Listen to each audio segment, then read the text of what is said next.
What's up everyone, Dimitri here. In this video, I'm going to do a full comparison of Michael Jordan and Kobe Bryant's shooting form.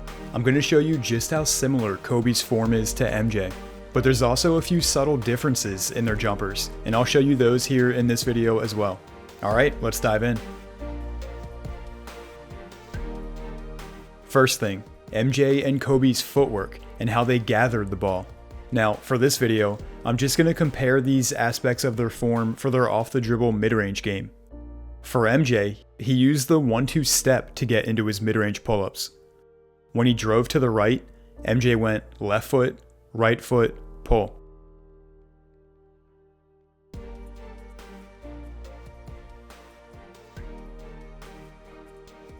When he drove to the left, MJ went right foot, pull.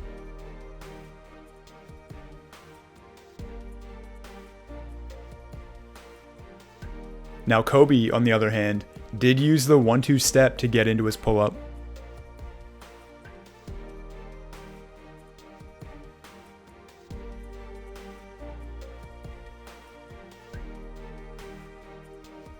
But he also used the hop too.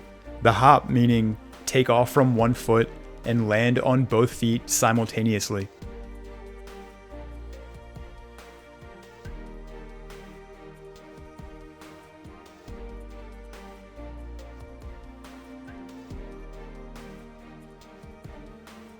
Of all the MJ clips I watched, I didn't see MJ use the hop a single time.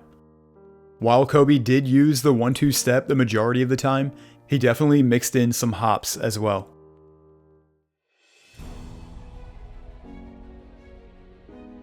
When planting their feet to begin their pull-up, both Kobe and MJ took wide stances, much wider than shoulder width. They also both did this knee cave-in thing, which I talked about in my MJ breakdown video. When driving to the right, they would plant with their left foot and then take a wide stance with their right foot and let that right knee cave in.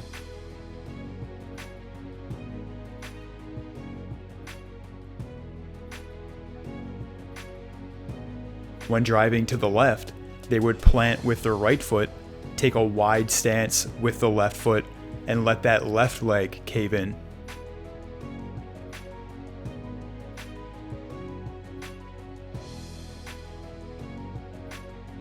I saw a lot of really good explanations for this concept on the MJ breakdown video, so I definitely recommend checking out the comments on that one if you're interested in seeing some theories on this concept. But yeah, both Jordan and Kobe did this whenever they shot a pull-up.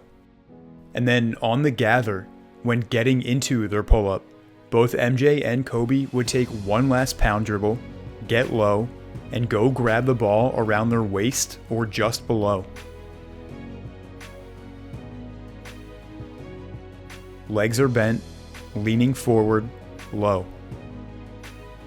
Taking that last pound dribble and being in this loaded position sold it like they were going to keep driving, leaving their defenders late to react to their shot. And they also used the momentum of that pound dribble to rise up into the air and shoot. So as far as getting into their pull-up jumpers, MJ and Kobe's forms were extremely similar. The only real difference being sometimes Kobe would hop into his pull-up, whereas MJ used the 1-2 step. Okay, next, grip and hand placement. I'm not going to spend too much time on this because both MJ and Kobe were pretty textbook here. They held the ball up on their fingers and off their palm, with their hand and fingers spread wide.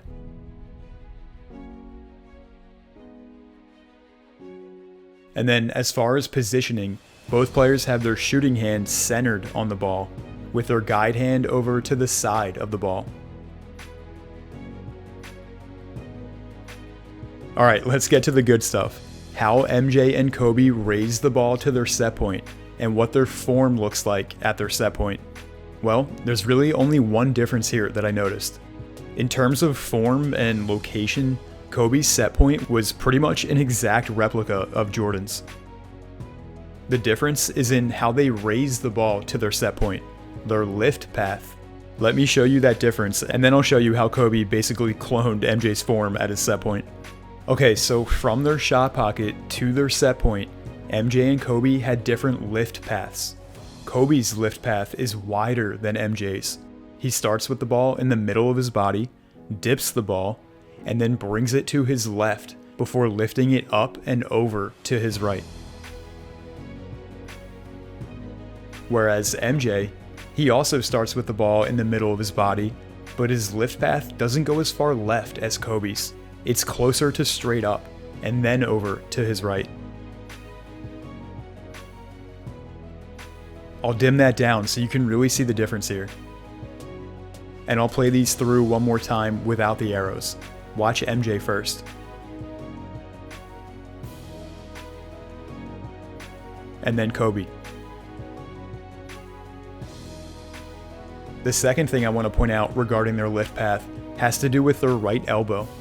Now, ideally, by the time you reach your set point, you want your shooting elbow to be in and facing the basket, not flared outwards or tucked really far in.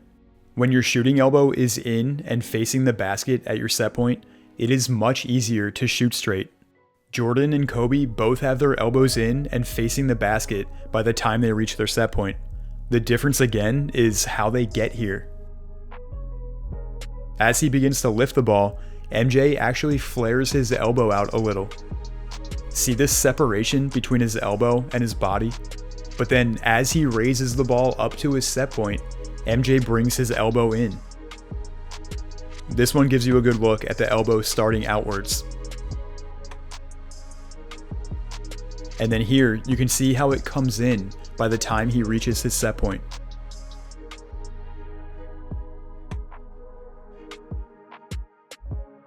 Kobe, on the other hand, Kobe keeps his elbow tucked a little closer to his body than MJ at the beginning of his lift. And then he brings the ball over to the left and then up.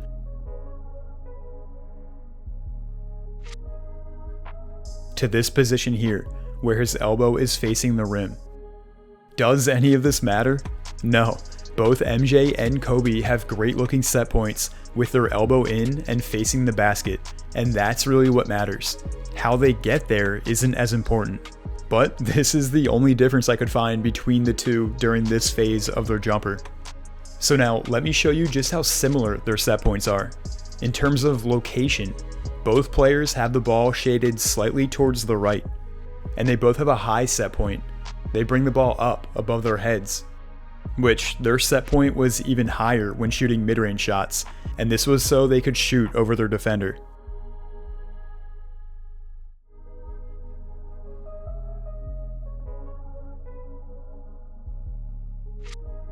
There is one more subtle difference between their two set points that I just noticed, and that is Kobe brought the ball back pretty close to the back of his head the majority of the time. MJ usually didn't bring the ball back that far. Alright, as for their hand placement at their set point, Jordan and Kobe both have their guide hand on the side of the ball, with their shooting hand underneath. The palm on the shooting hand is facing up and a little back. And here you can see their wrists are flexed and their elbows are up, which comes as a byproduct of having a high set point. And this doesn't matter either. As long as the elbow is facing the basket, it doesn't matter if it's parallel with the floor or pointed upwards like this. Lastly, both guys have their shoulders parallel with each other at their set point. And they have their shooting shoulder more forward than the left shoulder. When shooting the ball, their body is turned towards the left so that their shooting shoulder, their right shoulder, is ahead of the left one and facing the basket. And this also makes it easier to shoot straight. Okay, moving on from the set point, let's take a look at Jordan and Kobe's releases. These are again incredibly similar. Both MJ and Kobe were really good about getting their guide hand off the ball before beginning to shoot. They'd very subtly bend their wrists back while simultaneously straightening their fingers.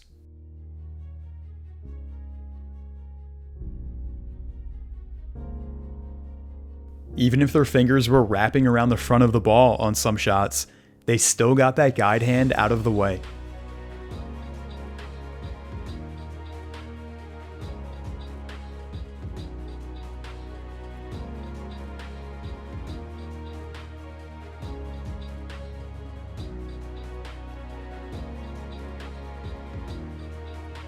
As for the release itself, I mentioned in the MJ breakdown video that sometimes he would do this sort of half snap follow through, where he finished with his fingers straight and facing forward, and his elbow not fully locked out. I did find a couple clips of Kobe doing this too, but he did it when there was a hand right in his face that he would have hit if he did a full extension follow through. MJ did this half snap follow through even when there wasn't a hand in his face. Otherwise, the majority of the time, Kobe was fully locking out his shooting elbow and finishing with his fingers curled down. Which MJ did too, just not every time. And then both MJ and Kobe shot the ball primarily with their index and middle fingers. The majority of the force on their release was coming from those two fingers, and their middle fingers were the last to leave the ball.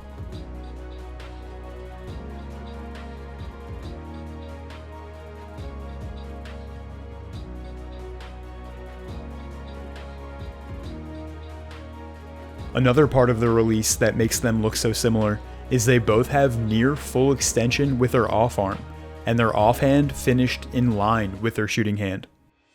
Last part of their release, their arc.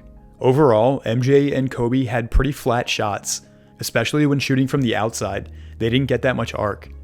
Now, this wasn't every single time. They did have shots where they got great arc, particularly in the mid-range, but overall, their tendency was to have a flat shot. Okay, last part of their shooting form, legs. When pulling up in the mid-range, both Jordan and Kobe had a little leg kick action going on. MJ's varied. Sometimes he kicked his legs out wide, sometimes to the side, and sometimes he kicked his right leg forward. Kobe, on the other hand, kicked his right leg forward most of the time.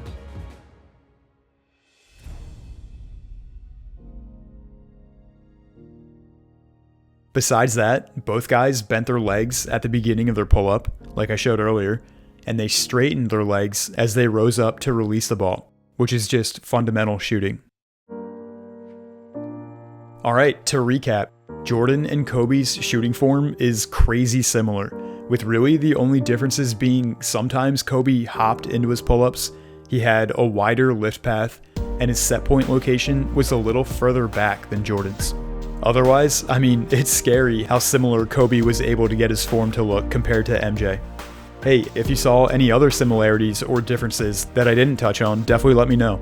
And if you're interested in a more in-depth breakdown of each player's form, check out the full breakdown videos of Kobe and MJ, which I'll put a link to in the description. Alright, besides that, that's going to do it for this video. Thanks for watching, and I'll see you in the next one.